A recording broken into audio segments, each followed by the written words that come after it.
As the Seahawks look to wrap up their pre-draft evaluation process, they'll be bringing in some intriguing regional prospects for their local pro day. Dallas Cooper and I will be diving into several of those prospects that will be at the VMAC today on our latest installment of Locked On Seahawks. You are Locked On Seahawks, your daily Seattle Seahawks podcast. Part of the Locked On Podcast Network, your team every day.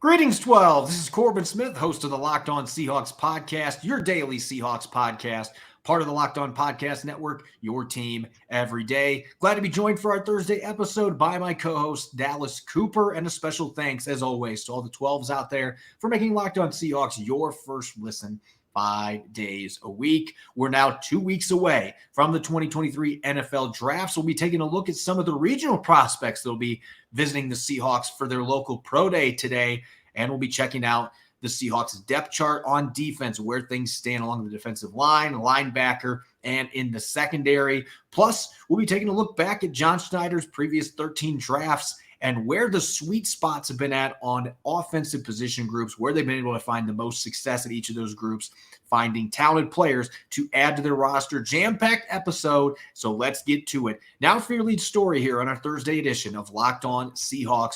We are quickly approaching the 2023 NFL Draft. Most of the hay is in the barn. Teams are wrapping up their last couple of things on the agenda as far as evaluating players is concerned. There's top 30 visits still going on, and teams are also having their local pro days. The Seahawks holding theirs today at the VMAC. This allows them to bring in local players from colleges and high schools that don't count against the top 30 visits. And typically, Dallas, most of these players are smaller school prospects that have played at local high schools, or they are at bigger schools, but they are viewed as undrafted caliber players that the Seahawks might bring in for tryouts or as a signed undrafted free agent. But this year, the Seahawks have brought in a few high-profile players from Oregon State that were all Pac-12 selections. Cornerback Rejzohn Wright, as well as safety Jaydon Grant. And this creates some fascination as far as some day 3 prospects for the Seahawks to potentially add to their secondary. The Seahawks have had great value when picking late in the draft. They've done a good job, especially on the defensive side of the ball, finding quality talent to fill roles, especially in round 6, 7, potentially even undrafted. And these local pro days are the perfect opportunities to find guys who are projected to be around those spots. A guy like Rejzohn Wright is very intriguing, as his brother, Ratigan Wright, is already in the NFL, plays for the Cowboys, and is this corner, Rejzohn Wright, the brother that we're talking about. Rejzohn was a ball hawk. It's very interesting watching him. He's a lanky corner, and that's typically what the Seahawks like. But late in the draft, this could be a tremendous value, as recently he shot up draft boards. Jaydon Grant, he's a safety, didn't really impress as much with the 40 time, had a slower time, although his instincts could provide good value, especially being a rotational backup safety in the next level. Yeah, I'm really intrigued by Wright because of his size, his length, and his ball skills. And we're talking about a player that has been on the radar for people for a long time because he was one of the standouts on Netflix's hit show, Last Chance U. And so a lot of people know about him without even watching Oregon State, but he has gone from being a lightly recruited junior college prospect into an all Pac-12 cornerback. He was a first-team selection last year for the Beavers, had 3 interceptions, and there are some things in his game that you can nitpick at, and he's a pretty skinny, slender corner, just like his brother who plays for the Cowboys is, and his brother's a little bit taller at 6'4", but still, this corner is 6'2". He's got good athleticism. We haven't gotten to see his testing numbers because he didn't work out at the combine and he didn't work out at Oregon State's pro day due to undisclosed reasons. I was told that there were some injuries that were at play there, and so he hasn't been fully healthy. Maybe he does fully participate an unofficial top 30 visits, so to speak, with a local prospect. But he is a player that has been getting some buzz early day 3, potentially in this really deep cornerback class. As for Jaydon Grant, as you mentioned, 4.73 40-yard dash. That is a pretty slow time for a safety, especially one that isn't built like, say, Cam Chancellor. He's around 6 foot, 195 pounds. So he's not a big safety per se. But he also had a 6.87 second three cone. And that matters a lot to me when I'm looking at potential box safeties, because that indicates plus change of direction skills. That would have been the second fastest three cone at the combine in the safety group. Now, only a handful of safeties actually ran that drill at the combine, but still, that is a really good time for a safety. He also had a 37-inch vertical jump, so you can see the explosiveness, the change of direction. He just doesn't have the top line speed, and when you watch the film, you also see that. But he was also a second-team All Pac-12 selection, had a handful of interceptions this year, had 4.5 tackles for loss. He can play some in the box. So with Ryan Neal now being in Tampa Bay, maybe this is a guy that you can look at as a potential successor to fill that reserve role and also star in special teams. So both these guys are players that I think could be on Seattle's board as draftable players, not undrafted players, but guys they could actually pick on day 3 to add some depth to their secondary. Now, the last name that we had on here, we don't know all the players that are going to be at this workout today. However, we do know that Karsten Battles, the long snapper from Oregon, is going to be in attendance today. Now, there are a lot of our listeners are going to say, a long snapper, why is that a big deal? But Seahawks currently do not have one on the roster. Tyler Ott and Carson Tinker are both free agents. They've been working out for other teams. The Seahawks have not brought either one of them back yet to this point.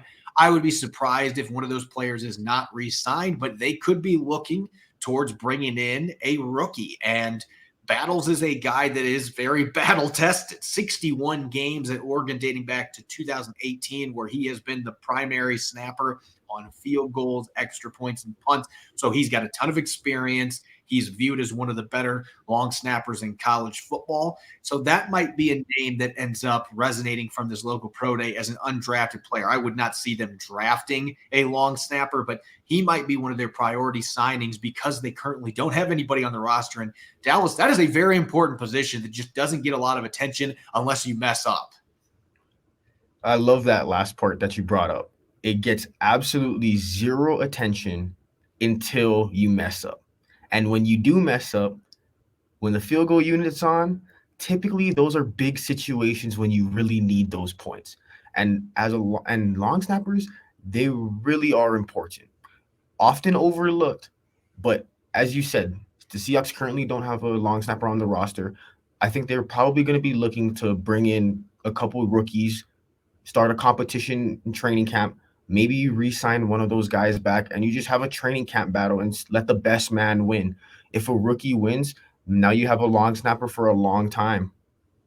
Yeah, an affordable one, because Tyler Ott was on the upper end of the scale in terms of pay for long snappers. And we saw this with Clint Gresham when he was the long snapper for a long time too, that the Seahawks ended up paying him. And again, long snapper big contracts are still not a lot of money compared to other positions, but still you want to have that league minimum or under $1 million per year contract for your long snapper. You get that luxury easily with an undrafted free agent that you sign, and you have the flexibility to hold on to them as exclusive rights free agents and restricted free agents, even though they might be having that free agent tag. It gives you a lot of flexibility. And so I think the Seahawks will bring in at least one. Battles being an intriguing one from the area that has been one of the better long snappers in college football. So again, this is typically an event that allows the Seahawks to see a number of players that are not top prospects, maybe not draftable prospects, but guys that could come in and compete during the offseason program. But there are a few guys there that I think have a chance to get drafted, and a few of them that will be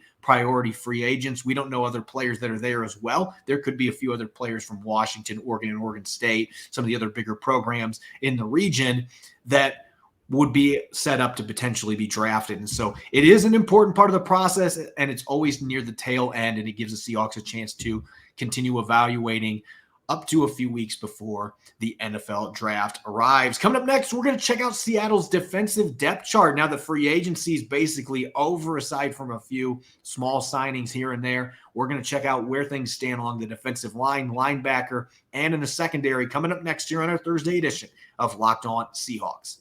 This episode is brought your way by Built Bar. If you're looking for a delicious snack but don't want all the sugar and calories, then you need the best tasting protein bar ever. That's Built Bar. You got to try it. If you're like me and you want to make healthier snack choices, but you don't want to compromise on taste, I've got the thing for you. Built Bars are healthy and taste amazing. You won't even think they're good for you. 100% real chocolate. That's right, 100% real chocolate. And unbelievable flavors like churro, peanut butter brownie, my personal favorite, and cookies and cream. I'm not sure how Built does it, but these bars taste like a candy bar while maintaining amazing macros. And what's even better is that they're healthy for you. Only 130 calories, 4 grams of sugar, and a whopping 17 grams of protein. And now you don't need to wait to get a box. For years, we've been telling you about ordering Built Bars at Built.com, but now you can get them at your local Walmart or Sam's Club, while you can still get your specialty flavors at Built.com. That's right. Head to your nearest Walmart today, walk to the pharmacy section, and grab yourself a box of Built Bars. You can pick up a 4-bar box of cookies and cream, double chocolate, coconut puff, and if you're near a Sam's Club, run in and grab a 13-bar box with other hit flavors such as brownie batter puff and churro puff. You can thank me later. You're listening to the Thursday episode of Locked On Seahawks. I'm your host, Corbin Smith. Glad to be joined for today's show by my co-host, Dallas Cooper. And a special thanks to all the 12s out there, as always, for making Locked On Seahawks your first listen 5 days a week. Make sure to check out our brand new NFL Draft newsletter. Just had a new one that was posted. Luke Inman is doing a fantastic job putting that together. You can check out this free resource at lockedonpodcast.com/newsletters to sign up for your free NFL Draft newsletter. We've spent so much time the last couple of podcasts, couple episodes here, talking about the draft, and for good reason. It's almost here. This is a big time of year for teams to be looking towards their future. And at the same time, you have to consider the players that are currently on the roster and where things stand when you're going into the draft to try to make the best picks for the present and the future. So let's check out the depth chart for the Seahawks on defense, Dallas. And I think the biggest gaping hole, we've been talking about it for weeks, the decision to move on from Al Woods, releasing Quentin Jefferson, Shelby Harris as well. Brian Monet is the only nose tackle on the Seahawks roster right now. They only have 5 defensive tackles on the roster in general, and one of them, Jared Hewitt, has never even played in a regular season game. Miles Adams still has less than 250 defensive snaps on his resume, so it's a pretty inexperienced group. On top of that, this seems to be the biggest issue that needs to be addressed by the Seahawks moving forward. Not just the draft, but finding a way to have a little bit of salary cap space so maybe they can bring back a player like Al Woods or add some veterans to that front line. That stands out as the most glaring area of concern right now. The nose tackle position, when we were making the depth chart before the show, we both alluded that there's nothing there. You have Brian Monet, who is currently injured, and then no one else who is capable of being a 0 tech or a 1 tech. And that's a huge problem in Seattle, as the run defense was a huge problem last year, yet the best run defender on the roster isn't back on the team. And they haven't done so far, hasn't been moves made to supplement that. And with Brian Monet being out, it really forces the Seahawks to have to use multiple picks. Could be maybe one early in the draft, one late in the draft, maybe if they want to risk it 2 later in the draft. But currently on the roster, they need that nose tackle. And there's also another worry, as Jaren Reed signing back, he's going to be the defensive end in the 3-4 base opposite of Draymond Jones. However, Jaren Reed had struggles these past couple seasons. And there is a risk right there with Jaren Reed being your starter and Miles Adams being the backup. That's a lot of snaps that Jaren Reed is going to be expected to play as the depth chart is currently constructed. Yeah, I think that is something that the Seahawks are going to have to figure out, because I don't necessarily know at this point if Jaren Reed, maybe he's still a starter caliber player, but I don't know that he's a guy that can play the workload that he did during his first stint with the team. And maybe they consider playing him some at nose tackle. He did that some for them. I think the misconception is that the Seahawks have gone from a 4-3 to a 3-4 last year, and they had never done that before. There's plenty of evidence that they played some 3-4 fronts, some odd fronts, their bare fronts, and Jaren Reed was on the roster when they were doing that in 2020.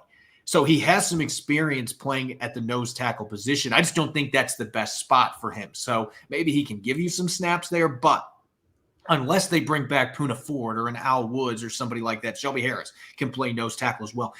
Unless they make a move on that front, I'm with you. They're going to have to use at least one, maybe two picks to just address the nose tackle position. And they might not be looking for that 350-pound behemoth. They might be looking for a guy like Keanu Benton, who's 315, but is really hard to move and is a good athlete, can play that nose tackle position. There's different options they have there. It doesn't have to be an Al Woods body type, though it'd be nice to have at least one or two players like that on your roster. And assuming Brian Monet is going to miss at least half the season, that creates a major conundrum there for them as they try to figure out what the future holds in the middle of their defensive line. At the linebacker position, I think in the short term, the Seahawks are definitely in a better position than they were a few weeks ago. Bringing back Bobby Wagner, who's still a very solid player heading towards his 33rd birthday.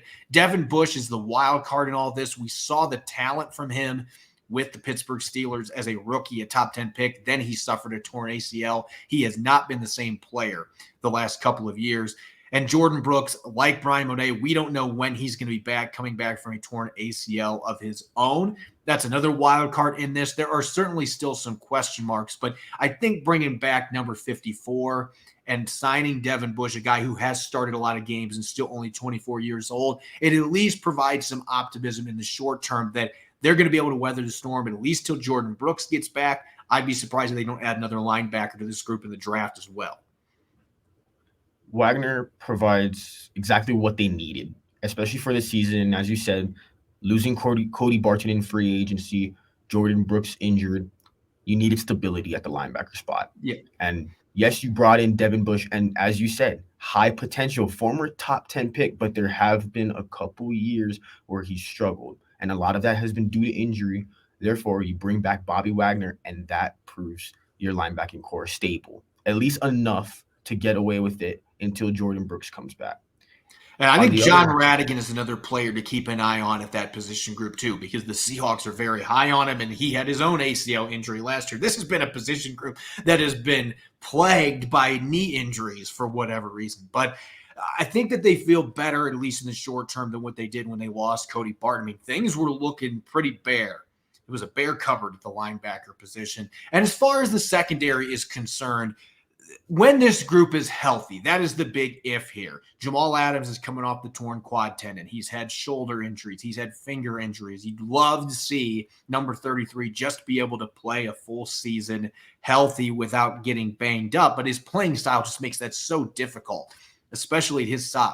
You're hoping you're going to get him back, but you've got an insurance policy now in Julian Love, who I think is going to play 85 to 90% of the snaps for this defense. I don't expect that they're going to be playing in this base look very often. I think they're going to be in sub packages to get three safeties on the field. You know Quandre Diggs is going to be out there. They're hoping Adams is there, and you have Julian Love. And, of course, Tariq Woolen at the right cornerback position. Mike Jackson right now coming off a very solid season of his own is the starter at left corner.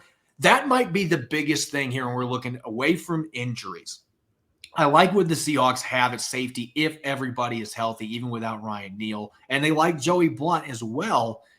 I think that the cornerback position, it's not necessarily an area of need, but as I talked about on yesterday's podcast in my mock draft, Pete Carroll has not had the chance to draft a corner, a top flight corner in the top 5 picks in his entire time here in Seattle. And so a player like Devin Witherspoon or Christian Gonzalez might make sense there. And you could make an argument for making that pick to upgrade across from Tariq Woolen. And so with this being such a good cornerback class, I would anticipate they're going to at some point add somebody there, but it might not just be a depth addition. And that's what makes this a really fascinating situation for the Seahawks at corner, because you can justify picking somebody early on that can upgrade that position. At the same time, you are confident in Mike Jackson and maybe Trey Brown to be able to handle that spot as well. It's a good position to be in. It's an interesting spot because, as you said, Mike Jackson, Tariq Woolen both played really well last season. Yeah. Although the Seahawks could always upgrade, especially at the left cornerback position. Tariq Woolen, he's going to be your cornerback of the future. You're going to ride with him. He's the guy. As your left cornerback position, I wouldn't be surprised, as you said, Pete Carroll loves his cornerback play, and he's rarely had the opportunity to pick high in the drafts, especially with the opportunity to get a cornerback. Now, it might not be at pick 5 with Witherspoon. That's a little bit of that's something that could happen, but it might even be a pick at like 20. Because of the 2 first-round picks, that gives you the opportunity to go after a position where if the best player available does fall to 20, potentially a corner like Deonte Banks that they're interested in, he could be the guy at 20 for them. Yeah, I'm really fascinated to see what happens at that position because this is such a deep draft class. And you can make the argument, and I agree with this argument usually. You can make the argument, well, if it's such a deep class, then why not get a guy that would normally be a day 2 pick on day 3? And that's what Pete Carroll loves to do at the quarterback position, draft late round guys and develop them. But again, you haven't had that chance to go after a top corner. Like I'm telling you, if Sauce Gardner and maybe even Derek Stingley from LSU last year, if one of those guys was on the board at number 9, I know they needed a tackle. That's the route they were most likely going to go. But you can't tell me Pete Carroll wouldn't have been having some interesting discussions with John Schneider about either one of those players because he has had the chance to draft an elite corner like that. And there's a really good success rate at that position with top 5 picks in the last 13 years too. The biggest bust from that position group during this time is Jeff Okudah, who's still only been in the league for 3 years. The Falcons just traded for him. They still believe that he can be a top flight corner. So you've got a very good hit rate at that position. And I think that just makes an interesting discussion for the front office in the draft room in the early rounds, trying to figure out when they're going to pick a corner. They haven't picked one earlier than the 3rd.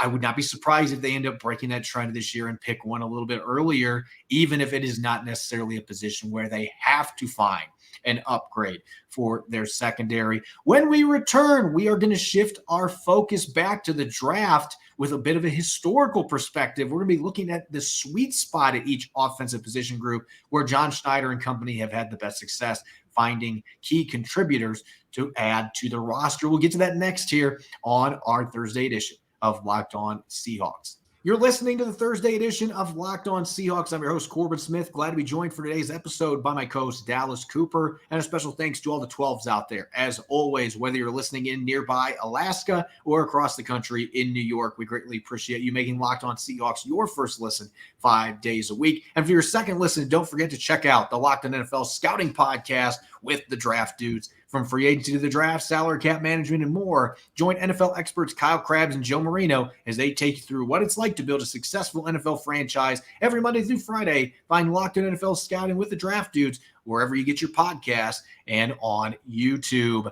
Let's shift our attention back towards the draft. We've been talking so much about prospects at each position group, and the Seahawks have 10 picks. They have 4 in the first 2 rounds, so a great opportunity for them to add talent. But I wanted to take a step back today, Dallas, from a historical perspective and look at where the Seahawks under John Schneider and Pete Carroll have had the most success picking players from offensive position groups. Now, let's start at quarterback. And I'm going to be honest, this is going to be a very quick discussion because when we're looking at best pick and worst pick, you don't have a lot of options when you've only picked 2 players at a position group. And that happens to be the case for John Schneider. I know he regrets that. He's talked about it several times, wishing that he could follow Ron Wolf, his former the understudy, the one he learned from in Green Bay, Hall of Fame general manager that drafted quarterbacks seemingly every single year. He has not done that in Seattle. They've only picked 2 of them. So it's pretty obvious who the best and worst picks are. And as far as trying to find a sweet spot, well, you've only picked 2. And so that makes it a little bit more difficult to really come up with a sweet spot to pick quarterbacks when they, quite frankly, just haven't done it. You couldn't really compare 2 drastically different careers if you wanted to do a best pick and a worst pick. On one hand, there's Russell Wilson, a really good quarterback for the Seahawks, probably the best or is the best quarterback in franchise history.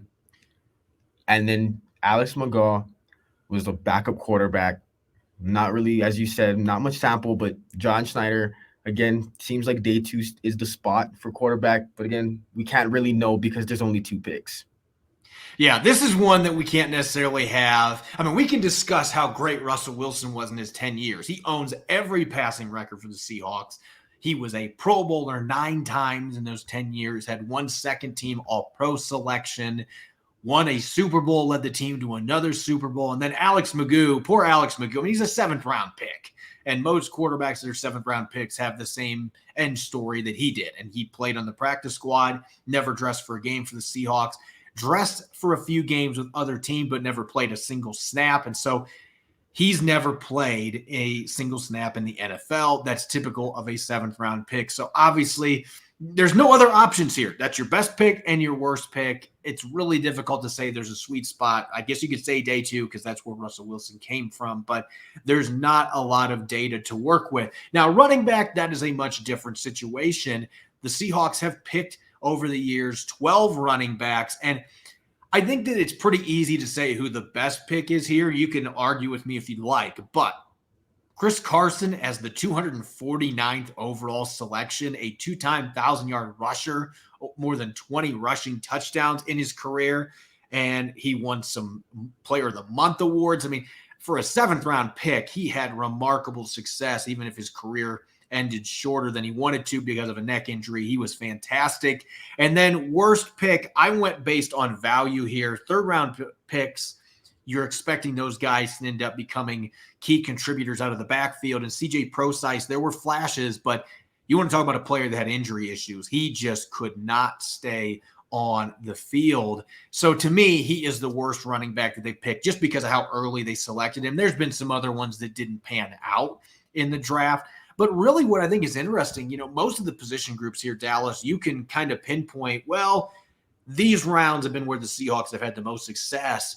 You can't really do that at running back because they've been able to find guys throughout the draft. Rashad Penny was really good when he was healthy, so I'm not going to call that one a bust. But you got him in the 1st round. Ken Walker III looks like he's going to be a stud 2nd-round pick. Christian Michael was the other end of the spectrum, an absolute bust as a 2nd-round pick. Alex Collins was a decent 5th-round selection. They've picked some guys on day 3 that have contributed like Travis Homer and DJ Dallas. And so this really feels like this is one of those position groups that John Schneider has been able to find some guys throughout the draft. He's also found some busts throughout the draft as well. It's a very interesting position because the Seahawks have spent a lot of picks at this running back position. And as you said, throughout the draft, there's been hits and there's been misses. Early round, you have guys like Rashad Penny, Ken Walker, as you said. And then the late round, you got guys like Chris Carson, Alex Collins, DJ Dallas, Travis Homer. But I would have to agree with you in terms of best picks and worst picks. Carson brought back that energy in Seattle. A lot of fans remember in 2018 when the Seahawks went into that full running game mode and were the top rushing team in the NFL. And that was the first year, if I remember correctly, that was the first year of Schottenheimer being the offensive coordinator in Seattle. Yeah. And Chris Carson brought that Marshawn Lynch-like energy. Now, he wasn't the same player, obviously, in terms of talent. Marshawn Lynch is a generational running back. But Chris Carson brought that energy. The crowd would get pumped up. Just the physicality he would run with. It was reminiscent of Marshawn Lynch beast mode. And CJ Prosise, Corbin, as you said, I think we all remember that New England game in 2016 when CJ Prosise was going off. He's going to be the next All-Pro, yeah. We all thought that because Prosise, the whole thing about him was he was a running back that was a good running back, but he had receiver-like skill at 220 pounds. And that New England game, it showed the promise. It was just never able to recreate that due to the injury luck that he had. Yeah, he couldn't stay healthy, and it was unfortunate. I mean, people talk about Rashad Penny's injury woes. CJ Prosise was on another tangent in that regard. Like, he couldn't go more than a couple snaps without getting injured, and it was unfortunate because he was a very talented player. But 3rd-round pick that obviously did not work out for the Seahawks. Now, let's talk receivers, and this is one of the position groups. I like to call it a top-heavy position group because as much as the Seahawks have excelled at certain positions, finding late-round gems, there's a few exceptions at receiver. David Moore had a really solid run in Seattle as a 7th-round pick. Derek Young might be the next guy that checks off that box. But generally speaking at receiver, the Seahawks have had their best success in early rounds. We saw DK Metcalf. They traded up to get him in the 2nd round. What he's become, an all-pro caliber receiver. Tyler Lockett, in my opinion, the best pick they've had here as a 3rd-round selection, 69th overall, trading up to get him. 4 straight 1,000-yard seasons, 4 straight years with at least 8 receiving touchdowns. He's the only receiver in the NFL that checks off both those boxes in the last 4 years. And so that, to me, is the best pick of the bunch. As far as worst picks, I'm just going to say this, Dallas. John Schneider, this is my advice for you. Just if you're getting an inkling to draft a receiver in the 4th round, please, for the love of God, do not do it, because it has been a death sentence for players. Chris Harper in 2013, and I liked Chris Harper coming out of Kansas State. He was a good player. He didn't even make the roster coming out of training camp and was out of the league within 2 years. Gary Jennings Jr. is now playing in the XFL, never played a snap for the Seahawks at a 4th-round pick. He was in the same draft as DK Metcalf. They were hoping both those guys were going to contribute. Chris Durham back in 2010, another big receiver from Georgia that the Seahawks really liked, had 3 catches in a Seahawks uniform before ending up in Detroit, was out of the league a couple years later. So generally speaking, 4th round has been the worst position for them to draft. That is the not so sweet spot. That's the rotten cherry on top of your sundae. That has been the 4th round. Day 3 just generally has not treated the Seahawks well with receivers. This is a position, Dallas, that it looks like if you're John Schneider and you want to pick a receiver, you can pick one late too. But if you're really wanting a difference maker, get one early. This is a wide receiver class that has a good amount of depth. Especially in this class, there's going to be a good amount of picks able to make in round 2, maybe back half of round 1, potentially even round 3. But as you said, stay away from round 4 wide receivers. It has been like literally a sentence to death. They could have drafted Calvin Johnson in the 4th round. Calvin Johnson would have caught 2 passes and been out of the NFL. It wouldn't have worked. Yes, it's just, and I've seen somewhere actually across the NFL that 4th round picks at wide receiver, you're essentially pretty much burning the pick. It's a waste of a pick. And that's across the NFL, not just John Schneider. So it's very interesting to me that John Schneider has had this happen in a while. But for me, the best pick has to be DK Metcalf. And Tyler Lockett, great wide receiver, and he was an excellent pick as well. But DK Metcalf, I feel, especially at the time, Doug Baldwin freshly retiring, there's a lot of question marks going into the wide receiving core. They trade up in the draft. DK Metcalf falls to the last pick of the 2nd round, and the Seahawks trade up to snag him. That, to me, was the best pick, and to me, it revitalized the Seahawks culture. And for worst pick, as you said, I had to go with Gary Jennings.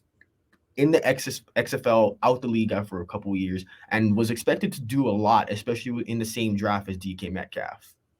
Yeah, he was a player that a lot of people were excited about, more so even than Chris Harper coming out of Kansas State back in 2013. He was a player that a lot of people thought he might make an impact day 1, just like DK Metcalf. And he just struggled in the preseason and training camp. It was clear early on that at minimum he was going to be a project, if not a guy that they just quickly discarded. That ended up being what happened. They moved on from him very quickly. And so again, 4th round, just stay away. If you want to draft one in the 5th round, go for it. But just stay away from the 4th round, the cursed round for receivers. Now, moving over to tight end, they have not picked as many tight ends over the years. 7 selected by John Schneider. And this is one in particular that you can hone in on 2 rounds where the Seahawks have had the most success at this position. They have not drafted any stars. Luke Wilson would be the closest. And obviously, he was a star on the practice field with Techno Thursday and was a really solid tight. Had 7 years. Was a very productive player, won a Super Bowl, participated in the other one. But this is a pretty poor group of tight ends overall. Will Dissly's been a good 4th round pick. Wilson was a good 5th round pick. But away from that, they haven't had much success drafting tight ends. Colby Parkinson could end up changing things. He had a solid year last year. If he plays well in 2023, maybe he ends up on the right side of the scope here with Wilson and Dissly being one of the better tight end picks. But they've had a lot of misses too.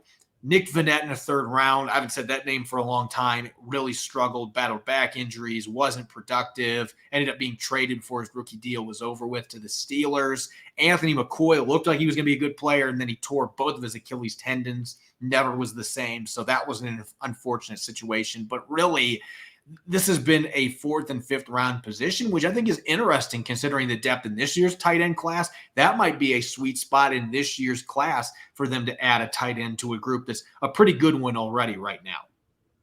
The 4th and 5th round tight ends that the Seahawks have drafted, it seems to me that they've been role players. Yeah. Like, you're specifically looking for a skill set that they bring. Luke Wilson, it was his extra blocking. Parkinson, it's his height, especially being a red zone threat. Disley, inline blocker, former defensive lineman at University of Washington. But to me, as you said, best pick got to be Luke Wilson. Star on the practice field was, in terms of culture, he was a culture guy in the locker room for a while. Nick Vannett in the 3rd round for the worst pick. I think that's kind of unquestioned. Even at the time, Nick Vannett, I didn't really understand the pick. Nick Vannett was a limited athletic tight end. He was going to win mostly off of size and really won a lot in college off of strength. That didn't translate to the NFL. And it was unfortunate. But as you said, the Seahawks, I think with this draft class specifically at tight end, there's the ability that you can get a guy in the 4th and 5th round that in most cases in other years would probably be a 2nd, 3rd round pick. Yeah, that's the nice thing about this draft class is that you are going to get some players that I think last year probably would have been easy day 2 pick because it was not a good tight end class last year. This year, you can get some of those really good players into day 3, maybe even late day 3. You can find some quality because tight end is not the most prioritized position, and it is a very deep group with a lot of proven commodities, a lot of different types of tight ends. You got pass catchers, you got guys that can block, you got guys that can do a little bit of everything. And so even though it's not a need for Seattle necessarily, you got to be looking towards the future as well when you're drafting. And so I could see Seattle doing that in 4th and 5th round. That has been the spot where Schneider has had the most success finding, as you said, role guys at tight end that ended up being really solid players when they've been healthy, at least in the case of Will Disley. Last but not least, offensive line. Everybody knows the discussion around John Schneider in the front office with the maligned protection, the poor offensive line in front of Russell Wilson all these years. You look at the draft record and you can kind of understand why that has been the case. This has been the worst offensive position group for the Seahawks in terms of finding proven players, but they have had some success in the 1st round. Last year, they got Charles Cross. We think he's going to be a very good player, had a good rookie season. Russell Okung, away from injuries, was a solid starting left tackle, started in both Super Bowls for the Seahawks.